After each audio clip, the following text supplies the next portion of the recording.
ጤና ይስጥልኝ ተመልካቾቻችን የኢትዮጵያ ፎከስ ቴሌቪዥን ሳምንታዊ ፕሮግራም ነው። የዛሬ ፕሮግራማችንን በማስተዋወቅ እንጀምራለን በፕሮግራሞቹ ይዘት ዙሪያ ማለት ነው። በዋናነት የፊታችን ኦክቶበር 31 በስዊድን ስቶክሆልም አርበኞች ግንቦት 7ን ለማጠናከር እንዲሁም በቅርቡ የተቋቋመውን ሀገር አድን ኃይል ለማገዝ ታላቅ የገቢ ማሰባሰቢያና የአቅም ግንባታ ፕሮግራም ይካሄዳል። በዛ ዙሪያ የሚያጠነጥኑ ፕሮግራሞች ተዘጋጅተዋል እና ከዛ ጋር ተያያዥ የሆኑ ነገሮችን የምናነሳበት ነው። ሰፋ ያለው ፕሮግራም ይዘው የዛሬ ፕሮግራም ማለት ነው። ስለዚህ ለዛ ፕሮግራም መንደርደሪያ የሚሆኑ ነገሮችን ከሰምበር ጋር እናነሳለን አንዳንድ ነጥቦችን። እንግዲህ በዚህ በ31 የሚደረገው ፈንድሬዚንግ ላይ ምን ያህል ሰው እንደሚገኝ ምን ያህል ሰው ይገኛል ምን ያህል ሰው ይመጣል የሚለው ነገር ያው እናስባለን። ግን አንድ ለነሳው የሚገባው ነገር ምንድነው ከዚህ በፊት የተደረጉ ፈንድሬዚንጎች በተለያዩ ሀገሮች የተደረጉ ፈንድሬዚንጎች ስኬታማ ነበሩ። እነኛ ፈንድሬዚንጎች እንዴት ስኬታማ ሆኑ ለምን ስኬታማ ሆኑ የሚለው ነገር እስኪ ሮሜ አሁን ለምሳሌ የዲሲውን አይተ ከሆነ በለንደን የተካሄደውን በተለያዩ ዓለም ላይ ከኛ በፊት ተካሄደ ግን እነሱ ሁሉ ምንድነው ስኬታማ የነበረ ፈንድሬዚንግ ገቢ ማሰባሰቢያ ነበርና እስኪ ከዚህ እዚህ ሀገር ከሚደረገው ጋራ ያኛውን እንነጻጽርና እስኪ ተመልካቾቻችን ምን ማድረግ እንዳለባቸው ፈንድሬዚንጉ ላይ የተሳካ እንዲሆን ምን ማድረግ አለባቸው የሚለውን ነው።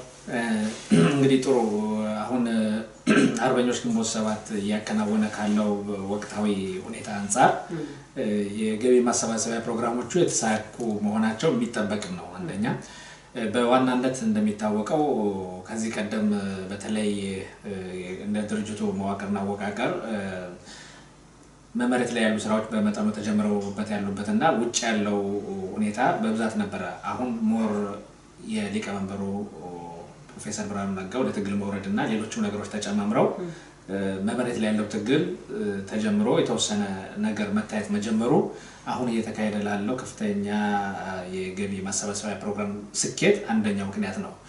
ከዚህ ቀደም እንደ ምክንያት ተጠቅሰው ለገቢ ማሰባሰቢያ ፕሮግራሙ ያለ መሳካት የሚነሱ አንዳንድ ነገሮች ነበሩ በተለያዩ ሰዎች የሚነሱ። ለምሳሌ ያህል ትግሉ የታለ አልተጀመረም ማን አለ እዛ የታለ መሬት ላይ የሚባሉ ነገሮች ብዙ ጥያቄዎች ነበሩ። የዲያስፖራ ፓርቲ ነው ፓርቲውም እየተባለ የሚወራበት ዘመን ነበር። ያ ዘመን በነበረበት ጊዜ ጥቂት በጽናት የነበሩ አባሎች ነበሩ። ይሁንና ያ ነገር አልፎ ዛሬ መሰረት ተጥሏል መሬት ላይ አመራሮቹም በቦታው ተገኝተው አስፈላጊውን አመራር እየሰጡ ከመሆኑ አንፃር ሀገር ቤትም ያለው ሰው ይሄን ነገር እየታወቀ እየተረዳ ውጭም ያለው ሰው ይሄን እየተረዳ አሁን ለሚደረገው የገቢ ማሰባሰቢያ ሰው ትግሉ የምር ትግል መሆኑን በማወቅ ወደ አቅሙ የቻለውን ለማድረግ እየሰጠ ማድረጉ ለስኬታማነቱ አንዱ መነሻ ነው የሚሆነው። ስለተሰጠኝ በጣም አመሰግናለሁ። እኔ እንደ አንድ ኢትዮጵያዊ እናት ሆኜ ነው የምጠይቀው። እንደ ኢትዮጵያዊ እናት ግንቦት 7 የተደራጀ ድርጅት ነው። እናት የምትጠብቀው ድርጅት ነው። ልጆቼን ነፃ ያወጣልኛል ብላ በጫካ ሆኖ የተሰራ ድርጅት ነው ግንቦት 7። መንግስት የሚፈራው ድርጅት ነው። ነገር ግን አንድ ነገር አለ። ከዛሬ 9 ወር በፊት የነበረ ችግር አለ። ያ ሰው ምን ተደረገለት? በሰሌን የወደቀ ያ ወንድም ከልጁ የተለየ ከትዳሩ የተለየ ከኑሮ የተለየ ግንቦት 7 ምን እያደረገ ነው ያለው ለዚህ ሰው? እንደ ታላቅ ህዝብ ሆኜ ነው ስለሱ የምጠይቀው ለኢትዮጵያዊነት ወይም እንደ እናት ሆኜ ነው። ልጄን ምን አደረጋችሁት ነው የምለው። ምን እያደረገ ነው ግንቦት 7? እየተናጠቀው ነው ሰው እየደላውቃው እየተዘጋጀ ነው። 9 ወር ሆኖታል። ስሙን እንበለው ማነው ስሙ? አንድ አድርጋቸው ትርጉም አለው። ማንን አንድ ለማድረግ ኢትዮጵያን አንድ ለማድረግ የተከፋፈለች ኢትዮጵያ እንደ ቅርጫ ስጋ ወያኔ ያደረጋት ኢትዮጵያ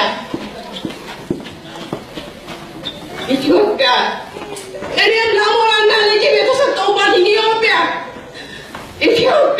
የሞትኩላት ኢትዮጵያ ትዳሬ የፈረሰባት ኢትዮጵያ ለአሞራ ልጅ የሰጠኋት ኢትዮጵያ። እስቲ ግንቦት 7 ባይ ይጠርግልኝ ይሆን? እንዳልካቸውን ፈልጎ ያገኝልኝ ይሆን? ትናንት ሊቢያ የተደረገውን ታያላችሁ።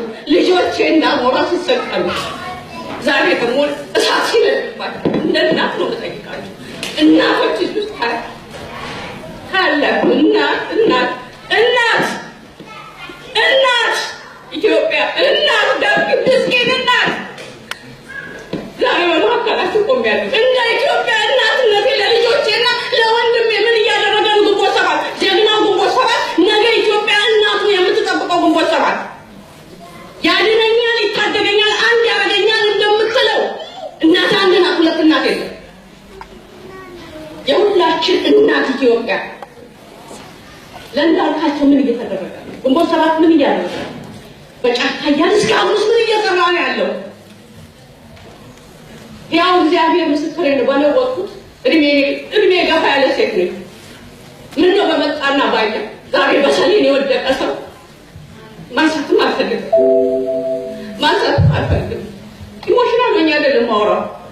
እናቴ ልጆቼ፣ እናቶቼ፣ ወንድሞቼ፣ እህቶቼ፣ እናቶቼ እንኳን የሉ ኢሞሽናል ሆኜ የውስጤ እሳት ነው የምነግራችሁ። ግንቦት ሰባት ጀግና ወንድ ቴዎድሮስ ዘጋለው ምን እየሰራ ነው? ግንቦት ሰባት ስለዚህ ወንድም ምን እየሰራ ነው? ሊቢያ እየተደረገ ያለው ምን እየሰራ ነው? ትናንት ደቡብ አፍሪካ እያለ እንደ ጧፍ እየነደዱ ልጆቼ፣ በሳንጃ እየተሰነጠቁ ልጆቼ እናት እንደ እናት ጠይቃችኋለሁ። እግዚአብሔር ግንቦት ሰባት ጋር ይቁም፣ በእውነትና በጽድቅ ለምድሪቷ ይቁም። ጸልያለሁ።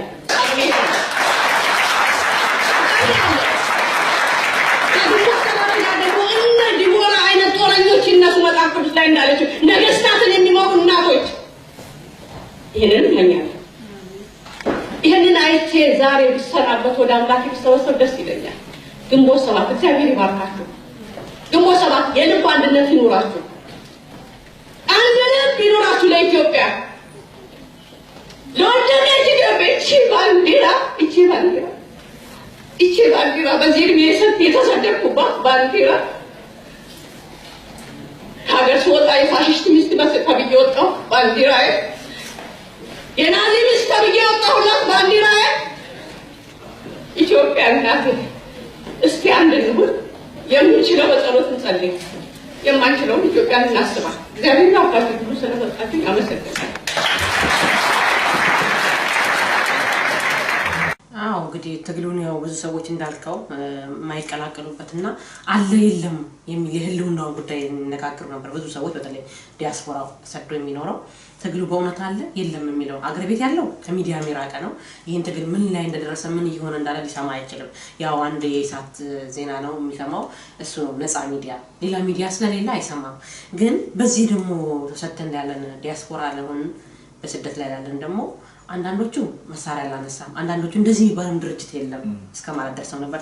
ግን ሰሞነኛውን ስናይ በዲሲ ላይ የተደረገውን የፈንድሬዚንግ ወይ ደግሞ ገቢ ማሰባሰብ አይጠፋዋል።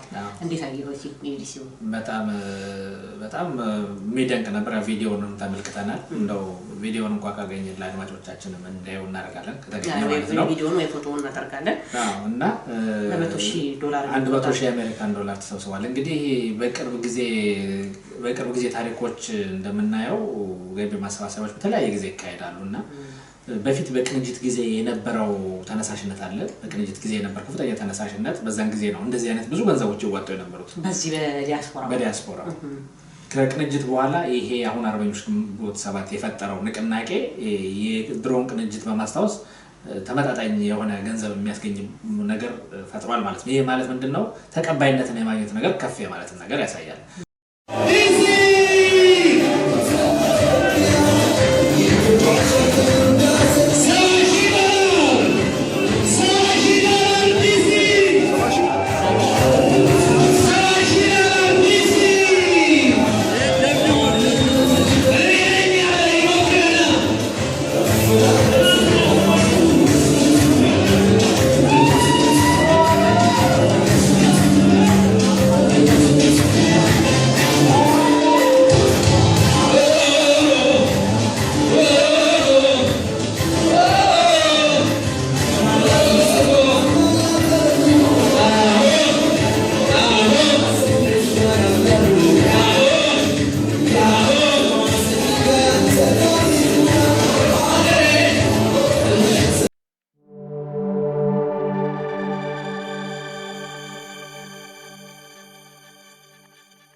በተለያዩ አሜሪካ ግዛቶች ተደርጓል ላስ ቬጋስ ተደርጓል በለንደን ተደረገው ወደ ስንት ሺህ ይላል ወደ 500,000 ዶላር ያህል ነው የተሰበሰበው ገንዘብ በጣም የሚያስገርመው ግን የካናዳው ነው የካናዳው ወደ 31,000 ዶላር የገቢ ማሰባሰብ በካናዳው ላይ ተደረገው ምንድነው ጫራታ ቀርቦ ነበር ያ ጫራታ ምንድነው ያቶ አንዳርጋቸውን ፎቶ የፕሮፌሰር ብርሃኑ ነጋ ፎቶና ያቶ ማዕዛው እንደው ያ ነገር አይተው ነበር ምን አልከ ያን ገቢ ማሰባሰብ ላይ ልዩ ነበር ሁሉም ሰው እየተነሳ ነበር ያንገት ሀብሉን እስከ መስጠት ድረስ የደረሰበት የገቢ ማሰባሰብ እኔ መስል ነበር በገንዘብ መርዳት ብዙ ጊዜ ያው አነሰን በዛም የተለመደ ነው ግን አሁን የመጣው ትግሉ ምን ያህል የምርና ስር የሰደደ መሆኑን የሚያሳየው ምንድነው ሰዎች ኪሳቸው ውስጥ ያዙት ገንዘብ ሰጥተው የሚረኩበት ላይ መርካት ብቻ አልቻሉ ወርቃቸው እንዳይሽ ሰው የጋብቻ ቀለበት እንግዲህ መቼ ምን ማለት እንደሆነ ባለቤቱ ነው የሚያውቀው ያንን አውጥቶ በቃ ከሀገር አይበልጥም ሽጡና ተጠቀሙበት ብሎ መስጠቱ ትልቅ ነገር ነው እንደነዚህ አይነት ነገሮች መደረጋቸው ወርቆቻቸውን ሀብሎቻቸውን ሌሎችም በአይነት የሚሰጡ ነገሮችን መስጠት መጀመሩ እውነትም ሰው የምር ትግሉ እየገባውና ለሀገሩ የሚደረገው ትግል የመደገፍ ወሳኝ ሰዓት አሁን ነው ብሎ ማመን የጀመረበት ወቅት በመሆኑ ጥሩ ምሳሌ ነው የሚሆነው ማለት ነው እንግዲህ እኛም ለምናደርገው ፈንድሬዚንግ ጥሩ ማነሳሻ ይሆናል ብዬ አስባለሁ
እንግዲህ ምን እንላለን ይሄ ኮሎራዶ ተባል ከተማ የተገኘው ፈንድሬዚንግ ገቢ ማሰባሰቢያ ላይ በዛ ከተማ ያሉ ሰዎች ብዙ የወያኔ ካድሬ የሚኖርባት ከተማ ናት ያቺ ከተማ ላይ ደግሞ በጣም ብዙ ህዝብ ነበር ወጥቶ የነበረው እንዴት አድርጎ ያሁን ያለው የገዢው ፓርቲ እንኳን ቻሌንጅ አድርገው ሰዎች ገጅ ወጥተዋል አሁን አንዳንድ ጊዜ እዚህ ፈንድሬዚንግ ስንጠራ ወይ ደግሞ ገቢ ማሰባሰቢያውን ሲጠሩ ብዙ ሰዎች የማይገኙበት ምክንያት ምንድነው ነጋገር ይገባለው እንዴት ሆናል የሚለው ነገር ስጋት አለባቸው ሁሉም ሰዎች ለምን እንግዲህ እንቀድም እንዳነሳ ነው ይሄ ትግል ብዙ ጊዜ አገር ቤት ያለው ከአሸባሪነትና ከማይገባ ነገር ጋር ነው ሰው ለነጻነቱ የታገለ ሁሉ አሸባሪ ሊባል አይገባም አሸባሪ ልንላቸው የሚገቡት እንደ ቦኮ ሃራም እናያለን ለምሳሌ ንጹሃን ደም የሚያፈስ ግን እንደነኛ አይነት ትግል የነጻነት ትግል ዲሞክራሲ ያስፈልጋል እነኚህ ሰዎች እኮ በአንድ ወቅት አገር ቤት ውስጥ ሆነው በነጻነት ካርድ ይሰጣልና ድምጻችን ይሰማል ያሉ ሰዎች ነበሩ እንደው ይሄን ነገር የ97 ውስጥ አሳውሰው ምን ትላለህ እንዳሰሳ አድርገው በነጻ ድምጻችን